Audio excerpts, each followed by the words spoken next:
Ontem eu ouvi uma reflexão muito interessante que dizia que esforço não vai te deixar rico, e isso faz muito sentido. Eu vou falar sobre isso então no vídeo de hoje, por que o esforço não vai te deixar rico e quais são as alternativas aí então para você prestar atenção em relação a esse tema. Se você curte o conteúdo do canal, então já deixe seu like na confiança, fique à vontade na seção dos comentários, clique no sininho e inscreva-se no canal. Então vamos falar sobre isso. Por que muitas pessoas caem na armadilha de achar que simplesmente por fazer esforço, por se esforçar muito, elas vão se dar bem na vida, elas vão ganhar bastante dinheiro, e isso não é verdade. Então eu separei aqui basicamente 3 tópicos. O primeiro tópico seria a questão da oferta e da demanda, o segundo tópico a questão da escalabilidade e o terceiro tópico a questão da moeda forte. Então vamos começar pela oferta e demanda. Basicamente, por que as pessoas ganham dinheiro? Pela questão da oferta e da demanda. Se você resolve um problema que muitas pessoas têm ou que poucas pessoas que querem pagar muito para a solução desse problema têm, você provavelmente vai ganhar muito dinheiro. Então, se você vender um produto que custa R$1 para 1 milhão de pessoas, você vai ganhar muito dinheiro. Isso é o que acontece, por exemplo, com youtubers que têm muito alcance. Eles ganham um dinheiro muito pequeno por cada visualização, mas se eles têm muitas visualizações, eles vão provavelmente ficar milionários. Isso também acontece aí com empresas de consultoria que prestam consultoria para empresas grandes. Então, eles têm poucos clientes, mas o ticket médio aí de cada cliente é muito alto, então os donos dessas empresas provavelmente também vão ganhar bastante dinheiro. Então, basicamente, para que você consiga ganhar dinheiro, você tem que cumprir aí a questão dessa lei econômica, que é a lei da oferta e da demanda. Se você escreve um livro que é muito bom, mas que ninguém quer ler, você não está aí resolvendo um problema real de pessoas que existem. Se você, de repente, faz uma obra de arte que é muito bonita, na sua opinião, ou na opinião da sua mãe, mas que ninguém quer comprar, então você não vai ganhar muito dinheiro. Você tem que pensar na questão da oferta e da demanda para conseguir ganhar dinheiro. Indo para a questão aí de lojas, empreendedorismo, por exemplo, se existe uma demanda muito grande e ninguém está prestando esse serviço, então existe uma demanda muito alta e existe pouca oferta. Se você criar aí uma loja, por exemplo, no início aí das hamburguerias gourmet, aquelas pessoas que abriram no início conseguiram ganhar bastante dinheiro porque existia uma demanda bastante alta e poucas hamburguerias gourmet naquela época. Hoje em dia existem muitas, então se você abrir mais uma em um local onde já existe bastante oferta dessas hamburguerias gourmet, talvez você não consiga vender também, exista muita competição e você não ganhe tanto dinheiro assim. Então, quando você está pensando em ganhar dinheiro, você precisa pensar em oferta e demanda. Então, se esforçar muito não necessariamente vai te deixar rico. Você pode ter um emprego extenuante e ganhar pouco. Você pode trabalhar aí como pedreiro no sol durante horas e horas e não ficar rico em decorrência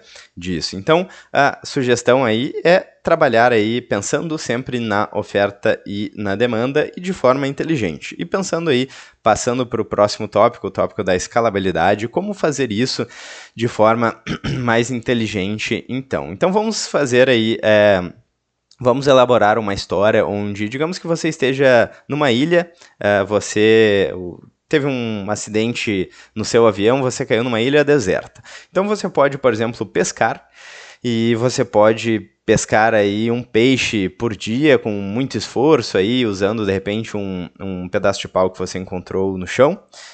Mas você pode também desenvolver uma vara de pescar com uma isca. Então você pode demorar 1 ou 2 dias desenvolvendo essa vara de pescar com uma isca, mas com isso você vai pescar mais peixes. Então ao invés de pescar um peixe por dia, você vai pescar 3 peixes por dia. Então você teve um investimento inicial, um esforço inicial, mas um esforço inteligente, porque a sua produtividade, a sua escalabilidade iria aumentar. Pensando numa empresa, por exemplo, se você faz hambúrgueres artesanais, você tem um carrinho aí móvel e faz hambúrgueres, fica meio difícil fazer hambúrguer artesanal em um carrinho, né? Mas digamos que você faz cachorro quente, então, e as pessoas gostam muito do seu cachorro quente, você consegue aí faturar 8 mil por mês, digamos, vendendo aí você mesmo, só você produzindo cachorro quente. Depende, se existe muita demanda, você pode contratar um outro funcionário, comprar uma barraquinha maior melhor, e daí assim você emprega uma pessoa, o que é ótimo, essa pessoa que estava desempregada ou que estava num emprego pior agora pode ter a opção de trabalhar com você se ela quiser. Então, por definição, trocas voluntárias são trocas onde as duas pessoas se beneficiam.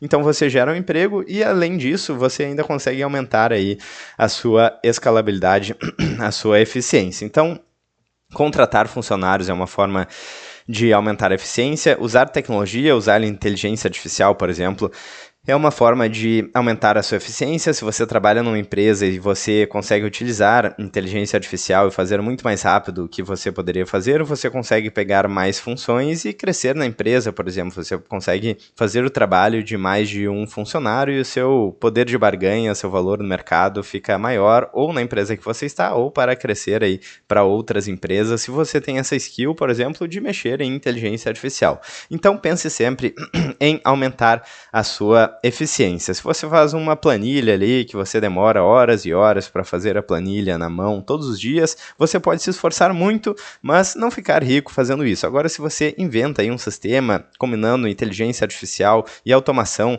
para automatizar isso e para vender para centenas de empresas, aí sim você pode ficar rico, porque você está pensando em eficiência e não em esforço. Basicamente, a teoria de que o preço das coisas depende do esforço, do valor do trabalho, digamos assim, já foi refutada há muito tempo, e na verdade você ganha dinheiro resolvendo problemas das outras pessoas, e quanto mais eficiente você for em fazer isso, mais dinheiro você vai ganhar. As pessoas não querem saber se você se esforçou muito para resolver o problema delas, as pessoas querem que o problema seja resolvido.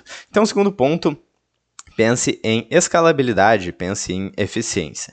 E terceiro ponto, moeda forte. Então, de nada adianta você se esforçar durante anos e anos, ganhar aí bastante dinheiro, mas o seu dinheiro está em moeda fraca, em reais, por exemplo. O dinheiro que foi criado em 1994 com plano real e desde então já perdeu mais de 85% do seu poder de compra. Quando você vai no supermercado, você vê que tudo ficou mais caro. Quando você vai abastecer seu carro, você vê que tudo ficou mais caro. Então, de repente, você vai lá, trabalha a vida inteira, se esforça muito, de forma eficiente, digamos, e junta aí R$1 milhão.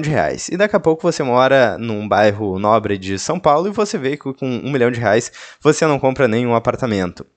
E esse é o problema da inflação, esse é o problema das moedas fracas. Então, novamente, o disclaimer desse vídeo é que isso não é uma dica de investimentos, mas, por exemplo, aquelas pessoas que pouparam em Bitcoin, a gente tem o clássico exemplo do Renato 38, o Renato Amoedo, que vendeu um Ford Ka velho por, se eu não me engano, 2 Bitcoins e pouco, 3 Bitcoins, algo assim, o que dá mais de R$1 milhão. E ele tem aí bem mais do que isso, provavelmente, de Bitcoins. Então, aquelas pessoas que acumularam em bons ativos, seja em imóveis na época do boom imobiliário, da época dos nossos pais e avós, quando a população estava crescendo bem mais rápido, em boas empresas, na época do boom aí das empresas que aconteceu nas últimas décadas, ou, por exemplo, em Bitcoin, enfim, em um ativo forte. Isso não é uma dica de investimentos, mas se você poupar em ativos que vão multiplicar o seu capital, você provavelmente terá uma aposentadoria muito mais tranquila, uma vida muito mais confortável. Agora, se você deixa o seu dinheiro embaixo do colchão, deixa o seu dinheiro no banco, em moeda fiduciária, provavelmente você vai ter uma perda constante, uma perda fixa ao longo do tempo e todo o seu esforço vai ser obliterado aí via efeito Cantillon, via inflação e basicamente será migrado aí para os amigos do rei, para as pessoas que estão mais próximas da inflação, e é isso que é o efeito Cantillon. Tenho outros vídeos aqui no canal explicando como é que isso acontece na prática, entrando um pouco mais na teoria econômica, mas o fato é que você precisa dedicar algum tempo pensando em o que você vai fazer com o seu dinheiro. Não adianta você passar 40 anos trabalhando e não passar 40 horas estudando economia e estudando investimentos, então eu recomendo bastante que você faça isso. Hoje em dia a gente tem vários livros de graça em PDF, então, por exemplo, as 6 lições do Mises, a desestatização do dinheiro do Hayek, Bitcoin Red Pill, todos esses livros em PDF gratuitamente na internet. Tem vários canais no YouTube que falam sobre isso, inclusive o canal aqui que vocês estão assistindo agora. Então, se vocês curtem o conteúdo aqui do canal, já se inscrevam no canal, cliquem no sininho, fiquem à vontade na seção dos comentários. E basicamente essa é a mensagem final do vídeo. Você sim deve se esforçar, porque muito dificilmente você vai ficar rico sem se esforçar, mas se esforçar não necessariamente vai garantir que você fique rico. Então você deve sim trabalhar com bastante esforço e ao mesmo tempo aumentar a sua eficiência. Eu não sei porque que fechou a tela aqui, mas de qualquer forma, esse é o vídeo de hoje. Deixa eu voltar aqui para o modo de apresentação de slides. Eu espero que vocês tenham gostado do vídeo, então eu vejo vocês amanhã no próximo vídeo aqui do canal. Um grande abraço e até mais.